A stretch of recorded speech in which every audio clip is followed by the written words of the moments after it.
Up and around the table we have Damon Mabey, Commissioner. Nancy Walters, Commissioner. Neely, Commissioner. Don Slack, Commissioner. Rob Crocker, Commissioner. Scott Archer, Community Services Director. Larry Patterson, City Manager. Trent Tidwell, Commissioner. Jim Leffler, Human Resources Director. Nancy Koshar, Oregon City Public Works Director and City Engineer. Wake up, Nancy. Please, Chief. Economic Stimulus Coffee. Applicant. Maven. David Wimmer, Finance Director. Nancy Ide, City Recorder. Thank you. We have a very brief hopefully brief Urban Renewal Commission meeting this evening, and we do have a quorum, needing 3 of citizen members and 3 commission members. So let's look at the minutes then of October 1st. If there are no corrections or additions, then I will entertain a motion for approval. Second. Moved by Commissioner Mabey, seconded by Commissioner Slack. On the minutes, all those in favor say aye. Aye. Opposed, same sign. Okay, minutes are passed. Then next we have the personal services agreement for the new City Hall with LRS Architects. Scott. Good evening, Commissioners. Staff is recommending your approval of the attached personal services agreement. I think you all got that in your packet, I believe. Okay. And this agreement is with LRS Architects. It's in the amount of $125,106. This is for the architect and engineering services related to the renovation of the new City Hall building. This includes all of our space programming, schematic design, design development, interior finishes design, construction documents, bidding and permitting documents and processes, and our construction administration all the way through the project, which is necessary. This is all necessary to complete the renovation of the project into our new City Hall. I do want to point out to you, this is being recommended to you under a contract known as a direct appointment, which means that we've bypassed the normal kind of RFP process, and we've gone to a direct negotiation with this consultant, and we're doing this. We're recommending this because we believe that we'll realize a number of efficiencies and cost savings in time by basically several weeks of time and just saving the process. We're allowed to do this under state procurement rule. Again, it's called direct appointment. That's exactly what it's known as long as, and there's a number of factors that qualify that. It has to be under $150,000, which this is. The services have to have been previously studied in an earlier contract with the same consultant, which it has been in our preliminary design process that we've done for the building. And then a formal competitive selection process had to have been used to select that consultant for that previous work, which we did. It was an RFP process.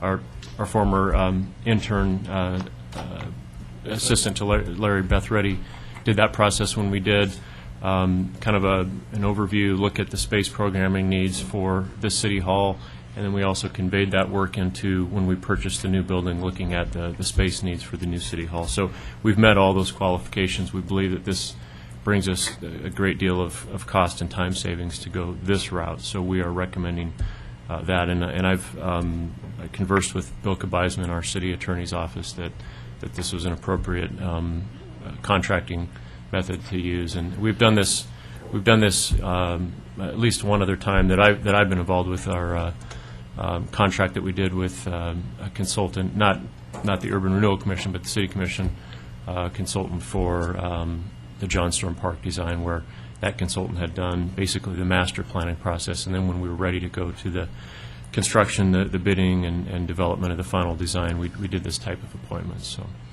with that, I'd be happy to answer any questions, just asking for your approval. This will eventually be a vote, so if you have questions or comments you wish to make before we go that route? Yes, Commissioner Slack.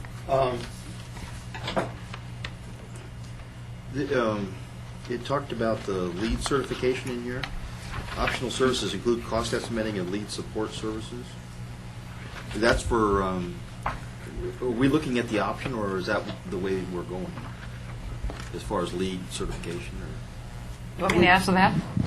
That's the way we're going, and that will be some add-on costs to this when we get to that point. Well, because it'll involve some additional consultants to take a peek at. Okay. We'll actually have a choice to make. I know that several of us really want it to be LEED certified, but there will be some cost factors that Yeah, will. my only thing there is I think it would be good to know. I think it would be good to go lead, but I think it would be good to have the comparison of what, if that's possible, or is that going to be difficult to do? No, we can. Actually, you're going to we have those preliminary costs. It's probably going to be about $60,000 or $70,000 additional dollars for that for the architectural work, and then whatever the cost is for the building, we'll determine that at that future date. Larry, you're going to put Commissioner. Yes. Sorry. Are you going to put assumptions of what going lead, actually the savings that the city will receive by doing that with certain, just energy efficient? We can look Just at the that. assumptions that it would be nice, Yeah. I won't be here, but it would be nice for you guys to see what you would, the savings in the long run that you get by going lead. And it'll take, there's two things here.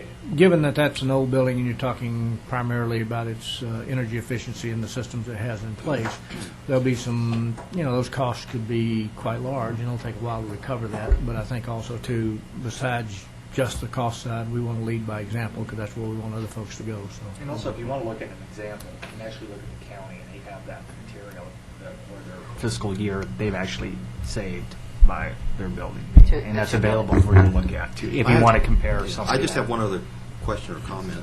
When I was looking through here, I noticed. Just a second before you go off Okay. this topic. Are there any other comments on that one? I do, but I'll... Nancy? Commissioner Walter.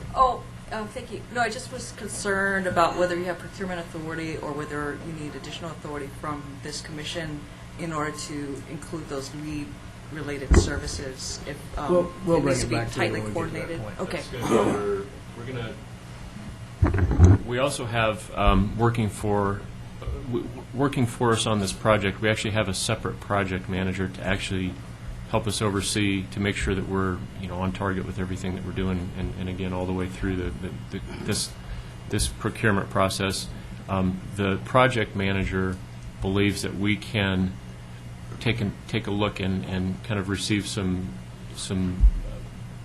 different consultants' looks at that versus just working just directly with this architect, because there's some people that specialize in that. So that'll be kind of a separate procurement process, and Is that a come council's back. decision, or is it Urban Renewal Commission's decision? If it's funded, as long as it's funded by Urban Renewal.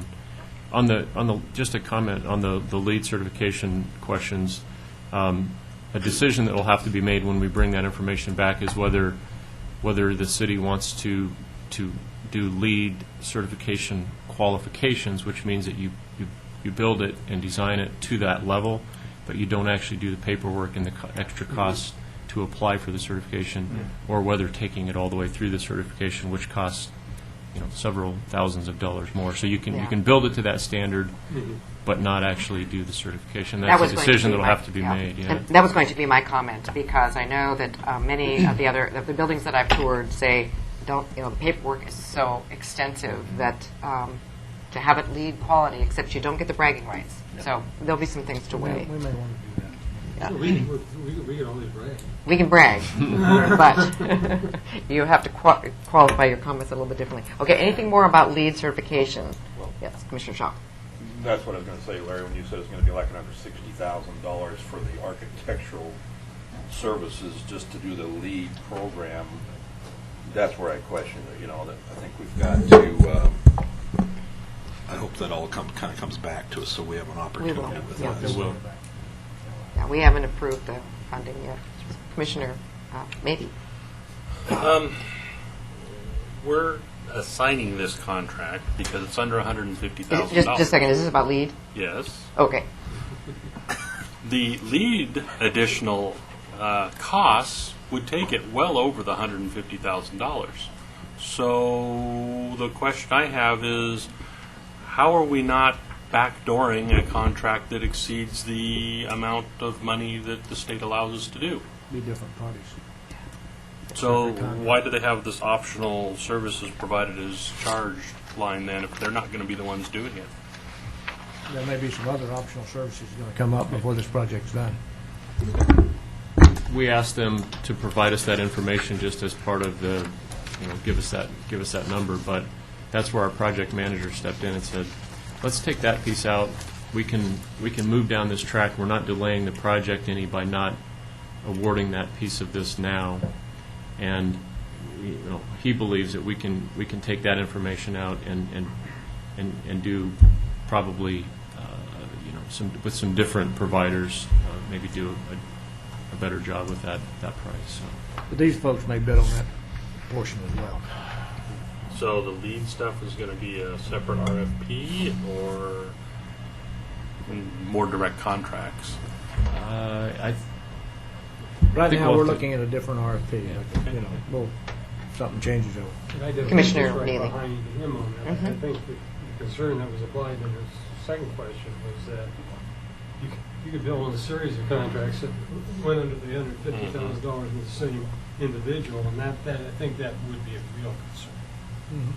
Well, the state procurement rule is, the intent is that we don't try to do those types of things. So I we'll fought with the city of Portland over just that Exactly. numerous times. So. and so we'll be very conscious of that. I'm fully aware, and I understand your concern, Commissioner, and we'll be very cognizant of that as we move through the next process when we get to that point. Well, the advantage is with the tight economic times, all the other contractors are going to be watching for that too. Right. So it's just not the sort of environment that you can get Good away with lines that. right now. It is. Okay, let's, another lead one?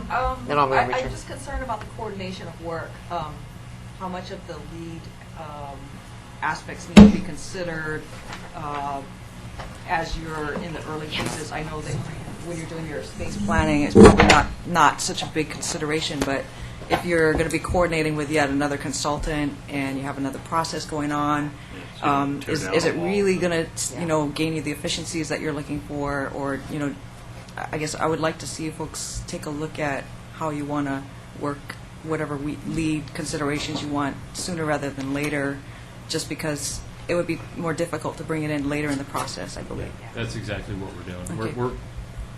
We need to get. We're moving quickly. We've got a very aggressive timeline. Everybody wants, obviously, this done as soon as possible, sooner than later. And to not miss a step, we need to get this portion of the contract underway with the basic architectural engineering services.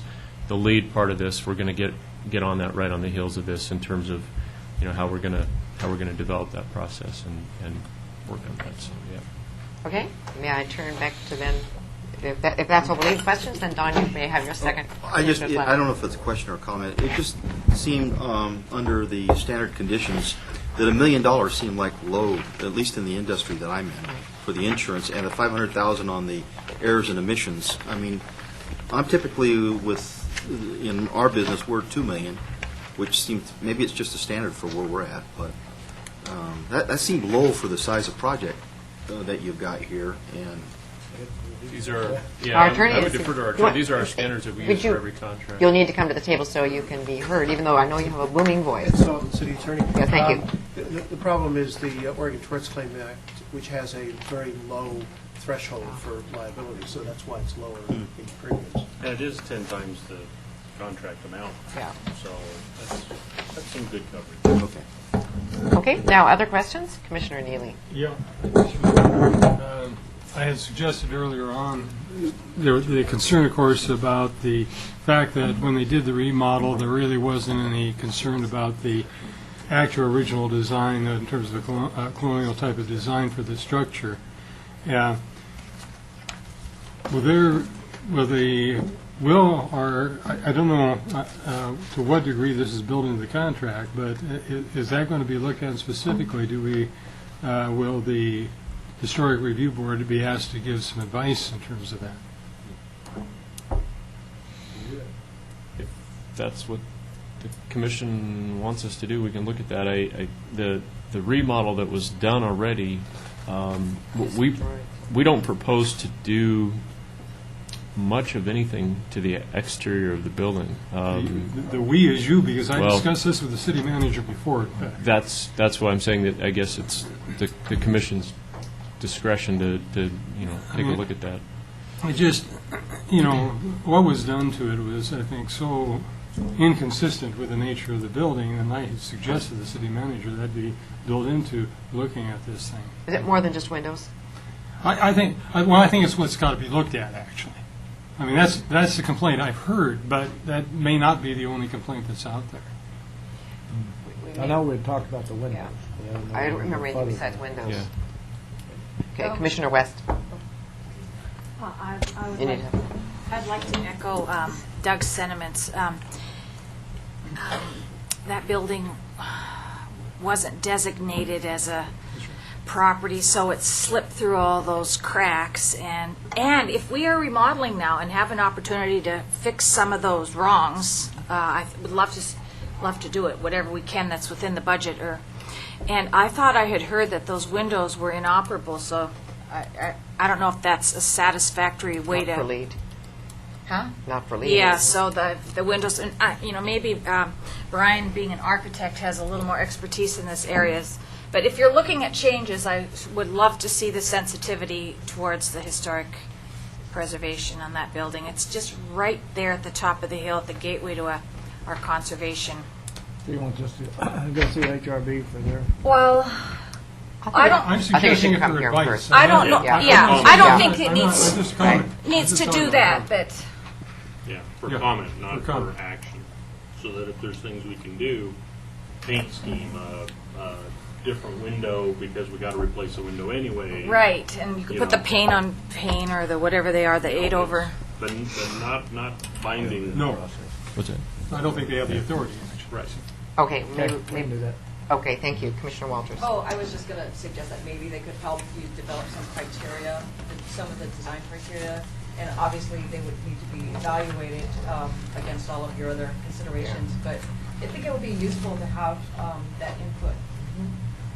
I think so too. I mean, it may be our city hall for a very long time. Hey, this is Oregon City. I know, that's what I know. Permanent. We put up temporary structures that last a really long time. And- Okay, And we thank do, you. I think one of the questions was, do we have that can we do that in this contract? is. And I would say, within a reasonable amount of that, yes. That's type of thing, those Yeah, types the of things scope. are anticipated. If the scope broadened quite a bit, we'd have to take a look at that. Does it cause There'll be rewrite? some time to leave. Yeah. Thank you, these are very good comments and questions. So do you have any more questions you need to ask of us? Commissioner Shaw. Let me just add one more. Now, the occupancy is going to be everybody but Public Works and the police. Is that correct? And city commission chambers. Will be public work. Public Works will Yeah, be there Public Works will move in first, won't be community. until development operations first. is, And then when Operations Center is finished, we'll move Public Works and move community development into it. Okay, so We're still looking at some space, if there's some other operations that we could put elsewhere, that's something we'll continue to evaluate. time is really short this evening, but I'm wondering if at the next Urban Renewal Commission, you might review that again, latest thinking on that. And maybe even the schematics that we're looking at. I think that would be good to We should review have- one more time. We should have some better ideas about what all fits and how it fits. I mean, we've got some preliminary stuff right now, but we're still kind of going through that process. But the plan right now is that we would move all operations with the exception of community development, municipal court, police, and the commission chambers. Then, as the operations center, which is on Center Street, it's about 6 blocks, that's finished, we'll move the public works side, and we'll move community development into that space. Again, just for the long-term benefits, I think we need to look at more of a complex and perhaps some other facilities and maybe the ability to move a few of those other functions out. And if that's the case, that building will last a long time as city functions, but you'll have things in different facilities in different areas, but I think if we can get those fairly close in, it makes the management fairly simple. Okay. Are there any further comments or questions on this, Commissioner Walters? Real quick. I noticed you don't have anyone named by the consultant that would be kind of their key project coordinator, and I'm just wondering if it might be useful to have that in your agreement and also have a substitution clause so that if you're not satisfied with any of the people that are staffing your project, that you could request substitutions. Are you talking about within the staff of Yeah. this architecture firm? Pretty small group. Yeah, we're pretty much working with two key staff out of that office. Would it change your relationship if you were not working with one of those with those staff people? I don't know. Good question. I suppose it could always, if you had someone else that came in. Right now, we're satisfied with who we've been working with. Again, they did some original work with us on this facility, and then that's kind of how it's led into this. If they changed individuals, perhaps. Well, it's a but- personal service, so Yeah. you might want to have control over who they assign to work on this project and be able to make a substitution if necessary. Well, we've had that. I mean, the people who have come to the project are the ones that have been working with us. So it, unless they were to lose a person, and given the size of this firm, and in fact, one of them is the person who runs the firm. I suppose that could happen. And yeah, if we were dissatisfied, we'd raise those issues. But I don't foresee that being an issue. That's a really important point when we work with ODOT. ODOT's cast of thousands. This is two. Different size. Mhm. Thank you. Good question. Okay, if there are any further comments on this, then may I have a motion for adoption of the personal services agreement? So moved. Moved by Commissioner Slack, seconded by Commissioner Tidwell. Is there further comment or discussion?